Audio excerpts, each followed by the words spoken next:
Hi, I'm Cliffhanger, and this is the movie Hunger. A girl from a low-income neighborhood turns into a fashionable chef for the crazy parties of the rich. ทำด้วยความรักข้ออ้างสำหรับคนที่ดิ้นออกจากความจนไม่ได้ต่างหาก The film starts with a scene of an intense cooking process in the kitchen of the Hunger restaurant. While the staff is chopping up ingredients and keeping time with a stopwatch, Chef Paul is carefully prepping for the workday. His subordinates greet him, all lined up, while he pedantically adjusts his appliances. He then prepares a fancy lobster outdoors in front of the gathered visitors, serving it with a pathos worthy of Ralph Fiennes' menu. Paul offers the owner a taste of the dish, which must be eaten with the hands and first dipped in the sauce, and watches the reaction closely. The story shifts to the character Aoi, a cook in a tiny family-run diner. After tasting her dishes, one of the customers offers her a business card for a Hunger restaurant. It is a crime to squander her culinary talents on fast food. Yet, she is not ready to leave her job. As the eldest daughter, she is obliged to run the family business. Her friends tell her that Hunger is a high-end restaurant run by a famous chef, and most of them can't afford to eat there.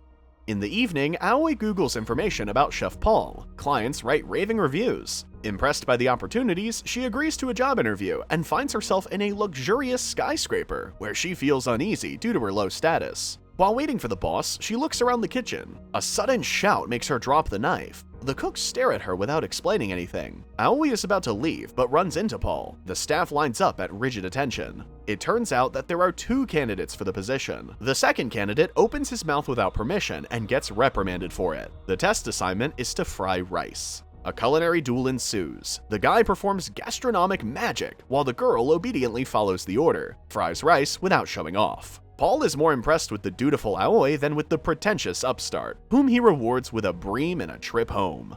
Having smelled fast food, the chef tells the heroine to wash it off before she joins the new team. Then, a colleague named Tony gives an introductory tour of the kitchen, explaining everyone's duties. Paul assigns the staff a task, a private away party. Aoi gets her first assignment, to roast beef. To make sure that the new girl can do it, the chef tells her to cut off a thin piece of meat. But she fails, even under the supervision of her boss. The chef gradually starts shouting as he tries to teach his assistant. The next quest, proper roasting. The heroine fails over and over again too, forcing Paul to go into Gordon Ramsay mode and yell, yell, yell. In response, she changes into her usual clothes from a cheap diner and begins to pump up her skills with endless repetitions. Toward midnight, the staff all head home, but Aoi stays up late to practice. In the morning, she is found asleep at her workplace. When the chef arrives, Aoi defiantly puts a slice of meat in a pan and starts cooking. She hands the product to Paul, who tastes it but says nothing, letting her know that the result is satisfactory.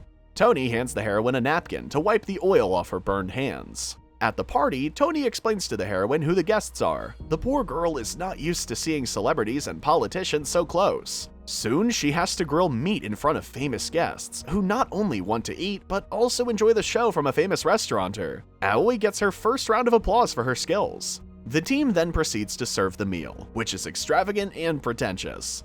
However, the guests happily stuff themselves with food and lick their fingers and plates. After dinner, while Paul is being complimented and thanked, one of the important guests, the young Mr. Toss, gives his business card to the heroine, just in case. Back at the family diner, while the chef has no new orders, Aoi longs for a refined eating culture. Her brother, Ao, notices the change in character, teasing her, but she's distracted by a phone call. Tony invites her on a boat trip in search of ingredients for the chef. The guy explains that he used to shop with him, supporting poor farmers. On the following shift, the chef sends the girl to wash the dishes on the floors. She argues, so he tells her to replace the vegetable chopper. In the process, the heroine cuts her finger. Putting the upstart in her place, the boss ostentatiously ignores her during the order. A wealthy gentleman gifts Paul with a stripper and a cigar as a sign of gratitude, but the latter is indifferent to such handouts. His subordinates, observing the party, are seething with righteous class anger, yet there is nothing they can do about it. At home, Aoi prepares minced pork patties for her sister and father, but they prefer the old-fashioned noodle dish. Even Ao tastes the dish like a barbarian, with his bare hands instead of a special fork like his ancestors, but he praises the traditional noodles wholeheartedly. The heroine visits Tony to socialize with a more civilized interlocutor. In his kitchen, she learns how to cut vegetables, fry patties, and uniquely decorate the serving. Since the way to a man's heart is through his stomach, the evening smoothly develops into avid kissing. At the next meeting with the hungry team, the girl offers her colleagues to taste her dish. They discreetly point out flaws to work on. When the chef arrives, he notices a cigarette in one of the cook's hands. Forcing him to hold it in his mouth, Paul tells the guy to taste the soup he was making. When the cigarette falls into the pot, the chef stirs the hellish gruel with a spoon and makes the smoker taste it. Then, the chef announces that there is a thief in the team. Food has gone missing. He suggests that the thief confesses voluntarily before watching the surveillance tape. Aoi suspects Tony, but suddenly another employee confesses and is immediately fired by Paul. Due to a shortage of staff, the chef puts Aoi in charge of the upcoming event. The cooks begin preparations early in the morning, hauling equipment and supplies. The heroine notices Paul being handed money by a male customer, the head of a modest family. Later, she brings them dessert, receiving a pink star sticker from the girl for this. Not a Michelin star, but one gotta start small. When the cook gives the chef a taste of the soup, he tells her to pour it out. Instead, he tosses all the vegetables into the pot at once and sprinkles the concoction with seasonings from instant noodle packets. Paul treats the customer's family to the resultant slurry, while Aoi observes from afar. The chef conducts a blame-storming in the kitchen and claims that the soup was tainted with shrimp. The cooks deny putting shrimp in the soup, but Paul investigates the situation. The reason, however, is not the cost of the seafood. The girl is severely allergic to it. The chef emotionally reprimands the guilty one, and the subordinate, unable to bear it, stabs him in the side with a knife. Aoi visits the chef in the hospital. The latter is hysterical about the disgusting food and flowers.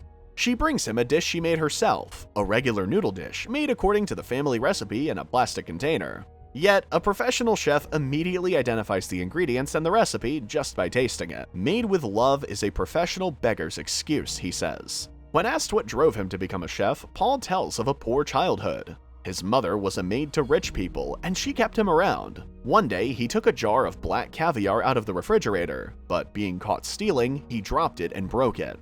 His mother had to repay the debt for a long time, but the most disappointing of this was that the forbidden fruit picked up from the floor turned out to be tasteless. He realized that it was not delicious food that the rich people wanted, but elitism, so he decided to become a chef that the high society would beg to cook for them.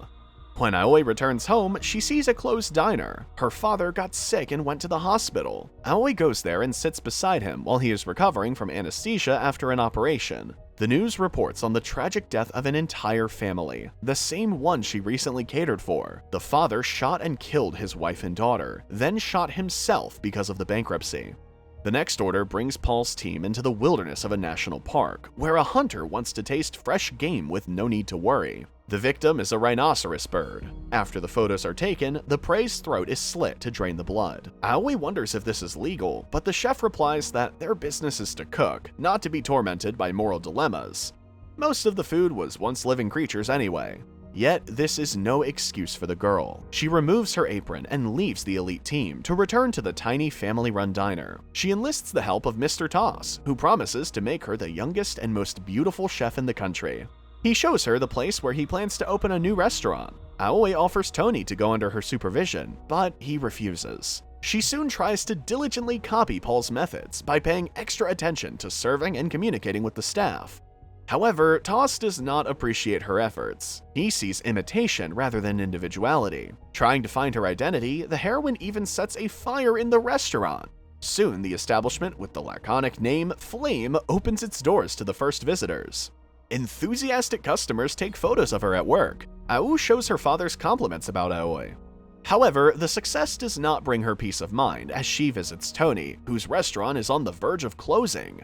The young man assumes that without a wealthy sponsor, it is difficult to find a successful place for a restaurant. The girl assures him that it's not about a sponsor. She works hard, burning her hands in the process, as she did under Paul. Aoi asks Mr. Toss to help Tony. Although the rich man doesn't see any potential in him, he promises to think of something. He also informs her that she is invited to a party for celebrities as a cook. In all the hustle and bustle, she has no time to visit her family. She only has time to call her brother after work. She hardly left the restaurant as there was a knock on the door. For the sake of such a guest, the heroine prepares individual dishes. Chef Paul tries her cooking. However, he does not want to give his opinion on the food. The main thing is that the rich people pay her for her cooking on a regular basis. Yet, Paul wonders, now that she has become special, has her dream come true? Unlike her, he is well aware that climbing up is not as difficult as staying up. As he leaves, Paul warns her that Aoi won't be the only cook hired at the upcoming party, so the day of the filthy rich Asians party arrives.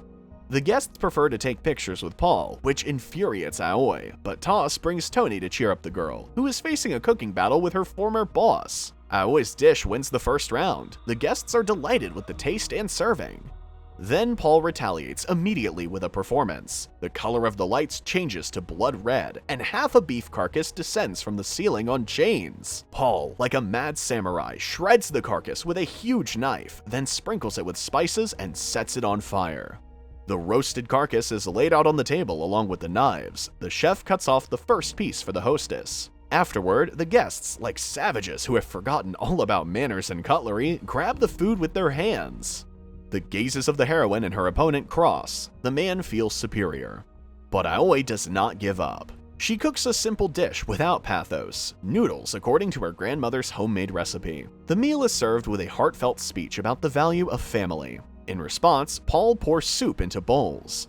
His murmuring arouses the heroine's unkind suspicions. While the guests happily hobble the slop, Paul approaches the former employee to give one last lesson. You can't beat people's prejudice. The man will win the competition because he has an established reputation and she is new to the business. Suddenly, the police show up at the reception. They want to arrest Paul. Messages arrive on the guests' phones, a video of the chef cooking a rhinoceros bird. Such barbarism, or rather the fact that he has been caught, provokes angry condemnation from the elite. Looking around, Paul sees the satisfied faces of Tony and Toss, after which he warns Aoi that he will avoid punishment. After expressing her admiration for Aoi, the hostess switches to the stripper's performance.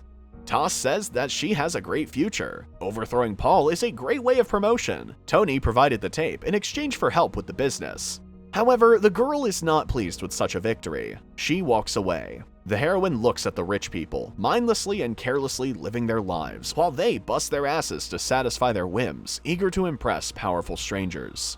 Aoi strolls through the poor neighborhood at night, where the locals sincerely enjoy the simple food that sustains life, rather than serves as a social label for success. In the morning, she reaches her father's diner. The old man, discharged from the hospital, is preparing to reopen it. Bursting into tears, her daughter throws herself on his neck and cries as he tells her she's finally home.